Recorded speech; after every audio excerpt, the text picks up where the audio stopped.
تحت اللعيب بتاعه. تمام. عشان بس نبقى واضحين وكلام منصفين لحد، لا نيجي على حد ولا نظلم حد. كويس. اوكي.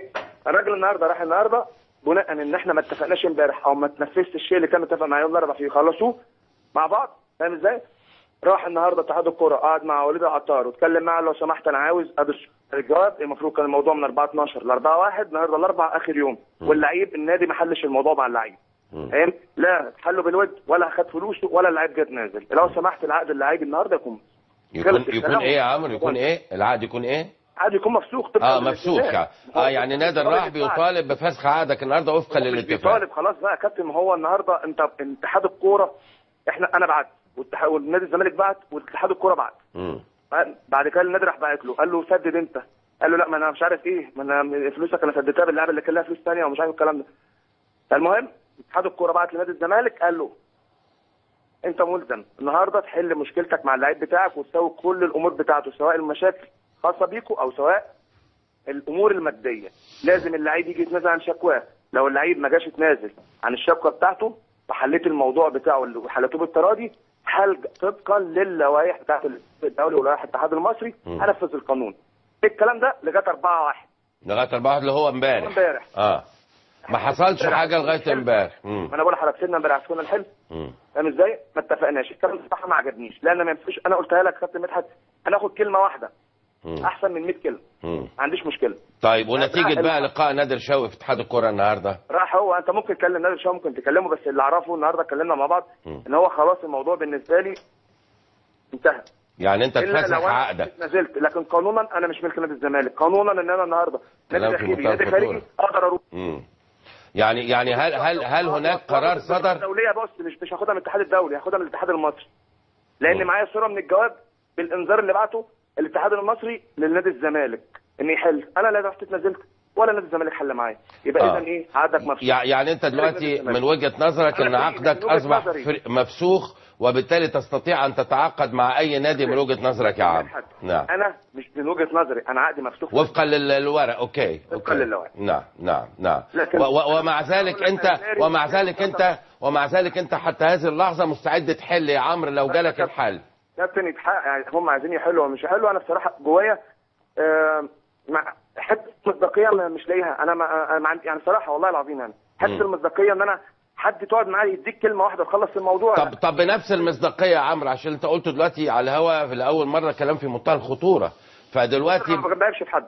كويس. لا احنا ما بنتكلمش في العيب ولا عدم العيب. النهارده لو جم يوم السبت قعدوا تعالى يا عمرو نقعد وظبطوا معاك الامور اللي هي الحقانيه اللي انت بتتكلم فيها، تتراجع وتتنازل عن الامر. نعم. بص انا فاهم وجهه نظرك يا كابتن. لو الامور حقانيه وبتتكلم لعقود ونظام عقود والكلام ده كله بعيد عن العواطف بقى اللي احنا بنتعامل بقى في مصر والكلام ده، اقول لك انا المفروض ليا 3 مليون جنيه. 25% السنه اللي فاتت، 50% من 1/8 ل1/1. انا بقول لك بقى لو انا راجل بتعامل قانون ودماغي قانون ودماغي فلوس والكلام ده كله، ليا 3 مليون جنيه في اليوم اللي انا فيه ده. المفروض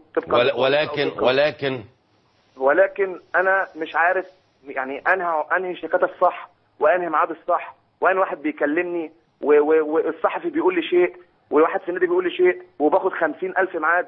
يعني مشكلتي بتتكلم من يوم 2/11، حضرتك بتتكلم النهارده 7/1. يستحيل واحد يكون كل ده مشكله محدش قادر يحلها له. يستحيل يكون لاعب ليه مستحقات من السنه اللي فاتت. يا كابتن طيب يعني انا مش قادر اخد منك برضو اجابه قاطعه في سؤالي يا عم. يوم السبت النهارده جم قعدوا معاك يحلوا المشكله. بناء على ايه قعدوا معايا؟ انا كابتن بناء على الطلب اللي انت كنت طالبه الحقاني بان انت تاخد زي زمايلك بتوع السنه اللي فاتت كذا كذا ويقسطوا لك كذا بشيكات. اقول لك انا كابتن انا بالنسبه لي ولا ما عندكش رد في هذه اللحظه؟ بلاش رد، لان انا داخلي انا كابتن دلوقتي. الرد اللي اقوله لك اقول لك يا كابتن لا، انا لو اي نادي اتفاوض معايا انا اتوكل على الله فيه، لان انا عندي عيال عايز اربيهم وعندي مستقبل. انا مش عندي لسه 20 سنه، انا راجل عندي 28 سنه. انت غير مهيأ دلوقتي لان انت تقول خلاص يا كابتن بقى. كابتن اللي عايز يحل حاجه كان بيحلها من بدري. كابتن مش هستناك لغايه ما عقدك يتفسخ ولا استناك النهارده اجي النهارده اقول بقى في شيكات وفي بتاع والكلام ده كله وتصرف الشيكات يوم. واضح انه ده قرار يا عم. لا هو قرار، انا مش هكذب عليك. لان يا كابتن ما ينفعش انك النهارده جايب لي فلوسي السنه اللي فاتت تقول لي 40% هديهم لك على 5 شيكات وتروح تصرفهم يوم 22 دلوقتي ويوم 22. طب ما اصلا لو بقيت مستحيل اخدها جنب. عارف انا حاجه يا كابتن؟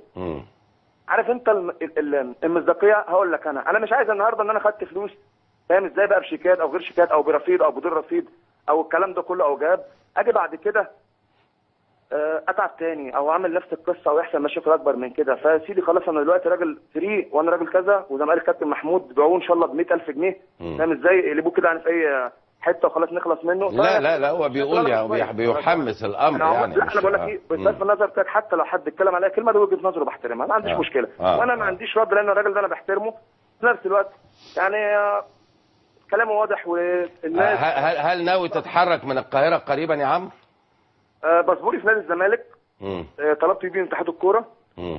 اوريدي معاه 100% خارج مصر، ك 100% خارج مصر. بدل العرض 2 و3، وجانبا انا طالع تركيا ان شاء الله على الاسبوع الجاي لان هعمل باسبور جديد.